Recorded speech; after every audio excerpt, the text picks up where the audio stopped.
Hey guys, just want to put some information out there for anyone who has this Ti-30 scooter or is new to getting the scooter. I'm going through it as I've only had mine a week and a half or so I've started doing different things to it.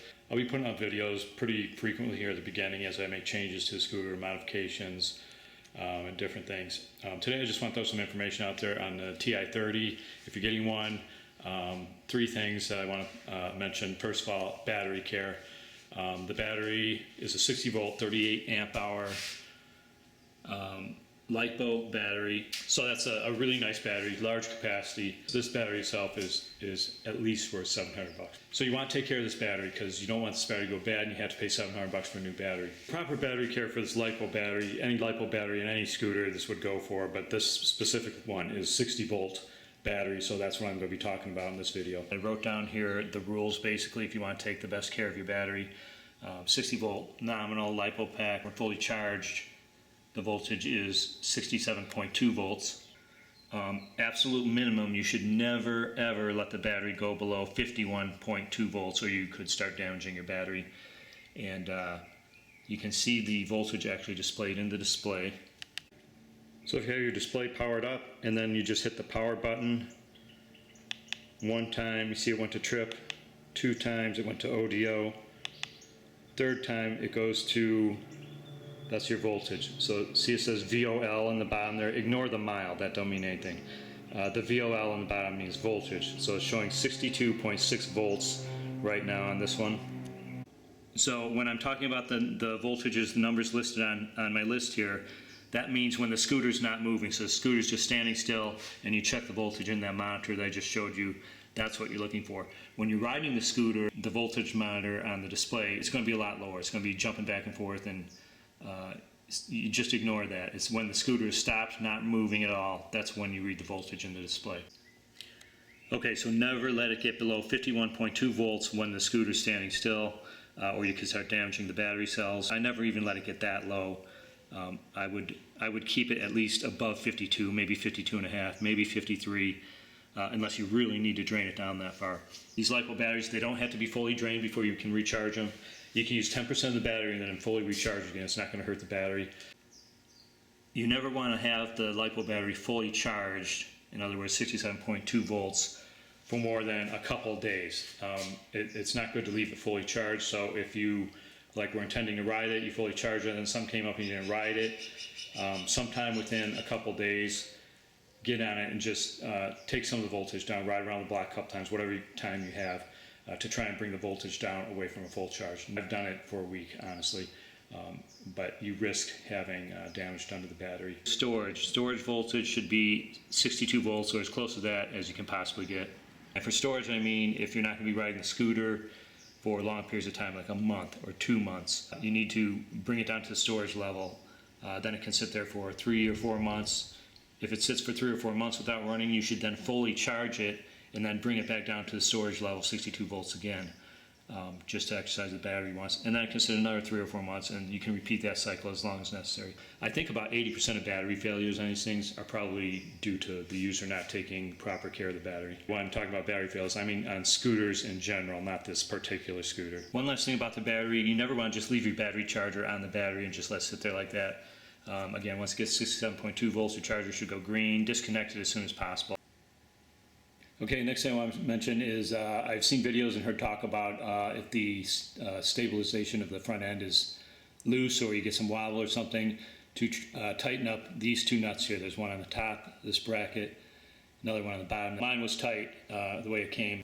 I could check this one because I had a wide enough crescent wrench. This is kind of like a specialty wrench I needed for a different scooter. That works on my top nut here, so I checked that and that was tight. Of course, I knew it was because this thing is super stable, but that doesn't fit on the bottom one. I don't have anything laying around here that's that big for me to check it. Like I said, this thing's super stable, so I'm not terribly concerned about that now. Sometime down the line, I'll probably just drive this thing, take it into Home Depot, and find the right size wrench for it. Okay, lastly, I just want to go over talking about locking this thing up. Keeping your scoot locked up has a lot to do with if there's a higher chance of it getting stolen or somebody trying to steal it, or if that's very unlikely. So because the scooter weighs 99 pounds, basically 100 pounds by itself, My Q Power over there weighs 87, so they're fairly heavy scooters. So I'm not so worried about somebody just picking up and run into a truck or something. So I use one of these rotor disc locks. I just use one. So basically what it does is it goes on the rotor. You put the rotor in that slot there, and then when you push this, that metal bar comes across. Just clip it on and put it anywhere in one of those bigger holes where it'll fit through. And then just lock it on. Now it's on there, it's got an alarm, it's locking the disc. So now of course somebody couldn't roll the scooter. I'm going to just start slowly rolling it forward. Just giving a warning if I keep trying to go. See, I can't roll it forward anymore because the lock is preventing it. And now the alarm's going off. That works pretty good. That's like 20 bucks on Amazon. You can just go on Amazon and type in a search for disc lock, D-I-S-C, disc lock, and they'll pop up there. Mine's the red one. It's the only red one you'll see on there. There's going to be all different kinds of colors, but they're all pretty much the same. Just look for one that's got good reviews, and you'll see this one on there. It's pretty much the same ones on there all the time. So, okay, another thing I might do if I were a little bit more concerned, you could just do a common master lock or whatever kind of lock that will fit, again, in the front disc rotor, just through one of these holes here. I had this one laying around, so I use this from time to time. And again, just hook it through the hole on there. And now that disc, there's no alarm on it, obviously. And that's why I like the red one for the back, because it has an audible alarm as well. But now somebody can't just roll this one off either from the front end. You can only go so far before that lock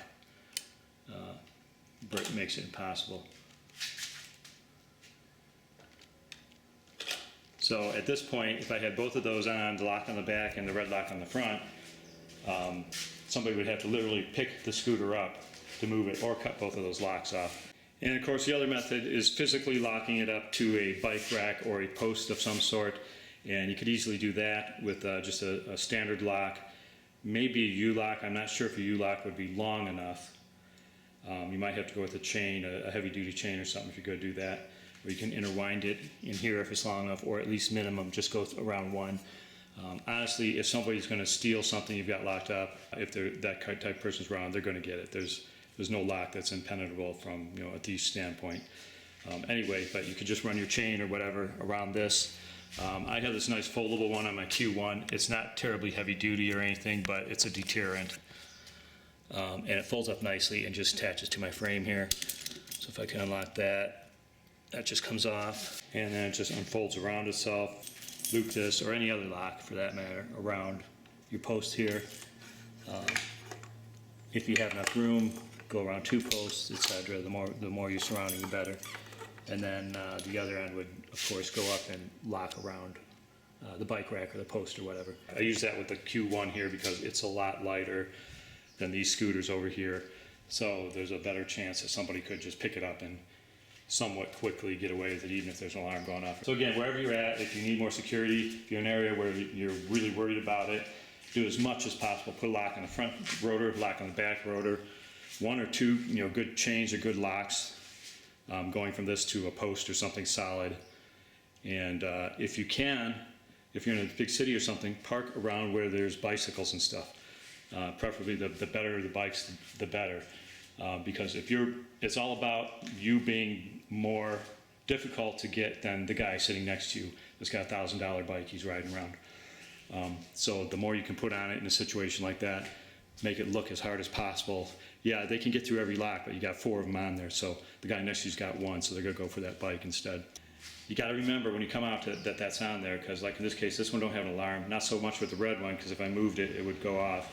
But there's no alarm on this, so I could get on my scoop, not realizing it's still locked up, hit the throttle and try and go. You very easily could damage your rotor down here. One other thing, everybody, if you're going to ride over 30 miles per hour on this thing, or any scooter, you should definitely have full gear on. I use a full face motorcycle helmet, motorcycle riding gloves, armored jacket, and knee pads.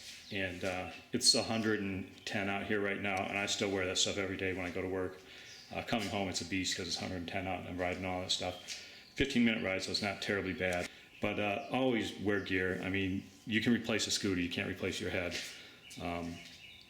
it's just wouldn't be a good scene if you fall off this thing and you don't have if you only have like a bike helmet on. You're going to mess up your face. Your face is going to be messed up bad. And same with no jacket, road rash at the very minimum. Knee pads, you can mess up your knees pretty easy falling off scooter going that speed. Anyway, be safe, guys. Get the right gear. I urge you to get the full outfit if you're going to ride this thing over 30 miles an hour. Anyway, that's it for this one, I think, guys. Going to be doing a lot of videos here soon. I got a couple more days off, and I want to do some upgrades. Everything I do, I'm going to put up on my channel here so you guys can see it, because I basically started from the beginning, and it's going to be a lot different by the time I get done. All right, guys, that's it for this one. Take care. Peace. Ride safe.